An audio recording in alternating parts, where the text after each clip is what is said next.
الرحمن الرحيم قل هو الله أحد الله الصمد لم يلد ولم يولد ولم يكن له كفوا أحد.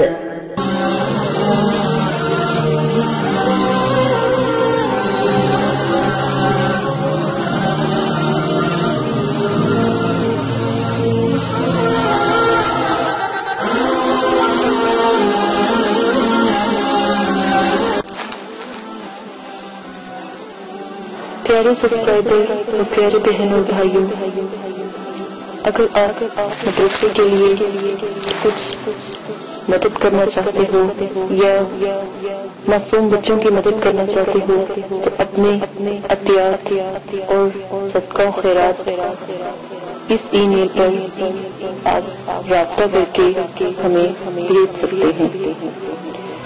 ایک حدیث پاک میں ہے کہ اللہ پاک نے فرمایا کہ کون ہے مجھے جو قرض دے اور اس قرض کے بدلے مجھ سے بھر بھر کے جھولیاں لے، کہ تم گندم کے دانے کو نہیں دیکھتے کہ تم ایک دانہ گندم کا اگاتے ہو اور اس سے بھر بھر ایک دانے کے بدلے بالیاں لیتے ہو۔ بالیاں یعنی کہ کبھی آپ نے گندم کے دانے کو دیکھا ہوگا کہ آپ ایک دانہ گندم کا زمین میں دیتے ہو تو اس کے بدلے کتنا بڑا پودا اللہ پاک گندم کا عطا فرماتے ہیں۔ تو اس طرح یہ اللہ پاک قرض دینے والے کی مدد کرتے ہیں۔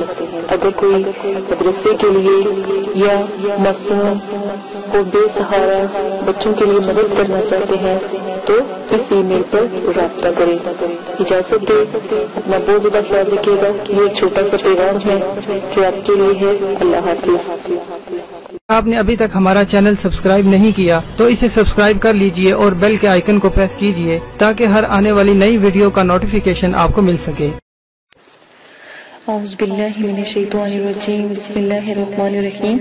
ہم معذرت خواہ ہیں کہ اگر ہماری ویڈیو سے کسی فرقے مسلک یا مذہب کے ماننے والوں کی دل آزاری ہوتی ہو، ہماری ویڈیو کا سلسلہ اور اس کا مقصد صرف اور صرف دکھی اور پریشان اور بے سہارا لوگوں کی رہنمائی کرنا ہے اور نہ کہ کسی اور مذہب کو تکلیف پہنچانا۔ اور جتنے بھی عملیات ہیں قرآن پاک سے اور اللہ کے ذکرات سے لیے گئے ہیں، ان کی عزت کرنا آپ لوگوں کا فرض ہے۔ اور شرائط نمبر 1 میں عمل شروع کرنے سے پہلے عمل کی زکات یعنی کہ عمل کی اجازت کا طریقہ لازم ہے۔ عمل کی اجازت کا طریقہ یہ ہے کہ کسی غریب کو 3 دن تک آپ ایک وقت کا کھانا کھلائیں گے یا کسی مسجد کی تعمیری میں یا مدرسے میں 10 کلو گندم کی قیمت کے برابر کچھ رقم صدقہ کریں گے، اور یا 6 کلو چینی اشراط کو ڈال کر اجازت کا طریقہ اختیار کیا جا سکتا ہے۔ شرائط نمبر 2 میں سب سے پہلے اگر جس میں بتایا گیا ہو کہ 9 چندی جمعرات کا جو ہے طریقہ اختیار کرنا ہے یا عمل کو 9 چندی جمعرات کو شروع کرنا ہے تو آپ 9 چندی جمعرات کو ہی شروع کریں گے۔ جس میں نہ بتایا گیا ہو یا کہا گیا ہو کہ کسی بھی دن شروع کر لیں تو آپ کسی بھی دن عمل کا جو طریقہ ہے شروع کر سکتے ہیں۔ عمل کو جس طریقے سے آپ کے ساتھ پیش کیا جاتا ہے یا بتایا جاتا ہے آپ اس میں رد و بدل نہیں کر سکتے۔ واضح رہے، اسلامی مہینوں کی پہلی تاریخوں کے بعد یعنی کہ پہلی تاریخوں کی 3 تاریخوں کے بعد جو پہلی جمعرات آتی ہے اس کو 9 چندی جمعرات کہتے ہیں۔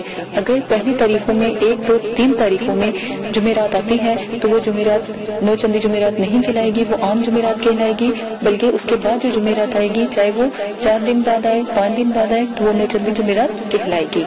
یہ آپ کو واضح کرنے کے لیے تفصیل سے بتا دیا گیا ہے، اس میں کسی قسم کی غلطی کی گنجائش نہ ہو۔ عمل کی شرائط، اس عمل میں جلالی اور جمالی پرہیز آپ لازم کریں گے جس میں آپ کو بتا دیا گیا ہو۔ جس میں آپ کو جمالی کہا جائے جمالی کریں، جس میں جلالی کہا گیا ہو جلالی کریں۔ جمالی اور جلالی پرہیز کی جو ویڈیوز ہیں وہ آپ کے ساتھ شیئر کر دی گئی ہیں۔ آپ ہمارے چینل پہ جائیں اور ویڈیو کو وہاں سے سن سکتے ہیں۔ مکمل پرہیز اور شرائط وہاں پر پوسٹ کر دیے گئے ہیں، ویسے بھی اسکرین پر چلا دیے گئے ہیں۔ پرہیز جو جلالی ہے اور جمالی ہے، اس میں گوشت، مچھلی، انڈا، دودھ، دہی، لہسن، پیاز یہ چیزیں آپ نہیں کھا سکتے. اور جو پرہیز جمالی ہے وہ بہت بڑا پرہیز ہے. گوشت، انڈا، مچھلی، دودھ، دہی، لہسن، پیاز اور سرکہ، میوہ، پھل، ہر قسم کا نشہ، ہم بستری کرنا، سر کے بال کٹوانا، موزے وغیرہ، بستر پر کسی غیر کے سونا، جانور کی کھال سے بنی ہوئی کسی چیز کا استعمال کرنا، جسم کو چھونا، دودھ سے بنی ہوئی کسی چیز کا استعمال نہ کرنا پرہیز جلالی میں آتا ہے. ان سب چیزوں سے آپ پرہیز کریں گے. کھانے میں صرف اور صرف آپ نمک، پانی، ابلے ہوئے چاول یا کدو صرف کھا سکتے ہیں. یہ پھلوں کے علاوہ آپ تھوڑا سا کیلا کھا سکتے ہیں، تھوڑا ایک آدھا سیب کھا سکتے ہیں. اس سے زیادہ آپ کوئی چیز بھی نہیں کھا سکتے.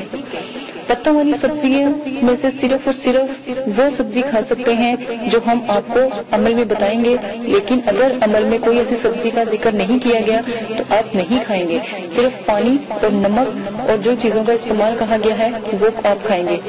پرہیز جمالی میں صرف آپ جو کہ آٹے کی روٹی یا پھر زیتون کے تیل کو استعمال کر سکتے ہیں، اور نمک آپ استعمال کر سکتے ہیں، اور پانی کا استعمال کر سکتے ہیں. اس کے علاوہ کوئی چیز نہیں کریں گے، کیونکہ تسخیر کی عملیات میں اس قسم کا جو پرہیز کرنا لازم ہوتا ہے.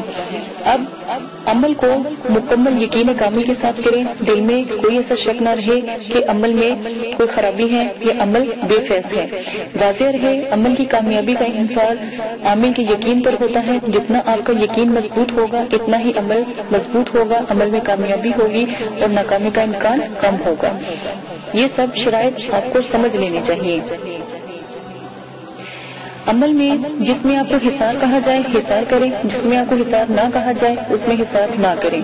اگر آپ جس عمل میں حصار کہا گیا ہے اگر آپ حصار نہیں کرتے تو رجت کا نقصان ہوتا ہے، رجت کا خطرہ ہوتا ہے. ان چیزوں سے دور رہے. رجت کی دعا، رجال غیب کی دعا اور ستاروں کو سلام اور جو طریقہ اختیار کیا گیا ہے وہ آپ کو ساتھ پیش کر دیا گیا ہے. وہ ڈسکرپشن میں تمام ویڈیو کے لنکس ہیں، وہاں پر آپ دیکھ سکتے ہیں. وہاں سے آپ تمام رجت کی دعا وغیرہ بھی سن سکتے ہیں. حصار کے لیے ایک بار سورہ فاتحہ، آیت الکرسی اور 3 بار چاروں کل پڑھ کر کسی چاقو یا خنجر سے آپ دائرہ کھینچے اور اسے حصار کہتے ہیں. یہ حصار ایک مضبوط قلعہ ہوتا ہے اور آپ کی حفاظت کے لیے ہوتا ہے. جس میں حصار کا کوئی اور طریقہ بتایا گیا ہو آپ وہی اختیار کریں گے. عمل کا ذکر کسی سے بھی نہ کریں.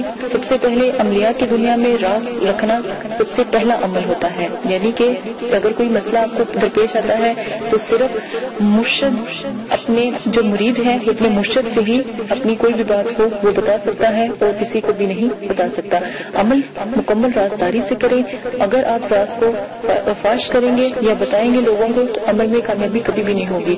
اپنا قریب دوست، بہن، رشتے دار، بھائی، ماں باپ کسی کو بھی اپنے عمل کا نہ بتائے اور نہ ان سے ذکر کریں، ورنہ آپ کے ہاتھ میں کبھی بھی کچھ نہیں آئے گا. عمل کون لوگ نہیں کر سکتے؟ عمل کے دوران ہر قسم کا نشہ آپ کو چھوڑنا ہوگا. واضح رہے سگریٹ، پان، سالیہ، گٹکا، ہیروئن، چرس، افیون، شراب، ہر قسم کی کولڈ ڈرنک، سافٹ ڈرنک، آپ تمام چیزیں سے پرہیز کریں گے. عمل کے دوران جو لوگ نشہ کرتے ہیں یا وہ سگریٹ وغیرہ پیتے ہیں تو وہ سب سے پہلے 3 مہینے تک اس چیز سے پرہیز کریں گے اور پھر عمل کو شروع کریں گے. عمل کی اجازت، اس عمل کی اجازت ہر کسی کو مل چکی ہے. طریقہ بتا دیا گیا ہے. اگر آپ جائز مقصد کے لیے عمل کرنا چاہتے ہیں تو یہ عمل ضرور کریں. اگر آپ غلط مقصد کے لیے عمل کرنا چاہتے ہیں تو نقصان کے حقدار آپ ہوں گے، مدرسے والے آپ کی مدد نہیں کریں گے. اجازت دیں، اپنا خیال رکھیے گا. آئیے اب عمل کی طرف چلتے ہیں. اللہ حافظ. اگر آپ یہ ویڈیو YouTube پر دیکھ رہے ہیں تو ہمارا چینل سبسکرائب کریں تاکہ ہماری تمام نئی آنے والی ویڈیوز آپ بآسانی دیکھ سکیں. شکریہ. نہیں آتی تو دوبارہ پوچھے. اجازت دیں. اللہ حافظ. اعوذ باللہ من الشیطان الرجیم. بسم اللہ الرحمن الرحیم. میرے پیارے بہنوں بھائیوں، امید کرتی ہوں کہ آپ سب خیریت سے ہوں گے. دعا کرتی ہوں کہ آپ ہمیشہ سلامت رکھیں اور قائم دائم رکھیں. آج جو میں آپ کے ساتھ عمل پیش کرنے جا رہی ہوں بہت آسان ہے اور بہت نایاب ہے. سب سے پہلے جو اسکرین کے اوپر نقش چل رہا ہے وہ آپ نے لکھ لینا ہے، اور جو اب عزائمت میں نے آپ کو سنانی ہے وہ بھی اسکرین پر چل رہی ہے، وہ بھی آپ لکھ لو گے. دونوں چیزیں آپ اتار لیجیے گا کاپی پینسل سے. عزائمت کو اچھی طرح سے یاد کر لیجیے گا. آپ عزائمت پہلے سنیں پھر آپ کو میں آگے سمجھاتی ہوں. اللہ داتا موج خضر دی، اللہ داتا موج خضر دی، نور نبی دا قوت علی دی،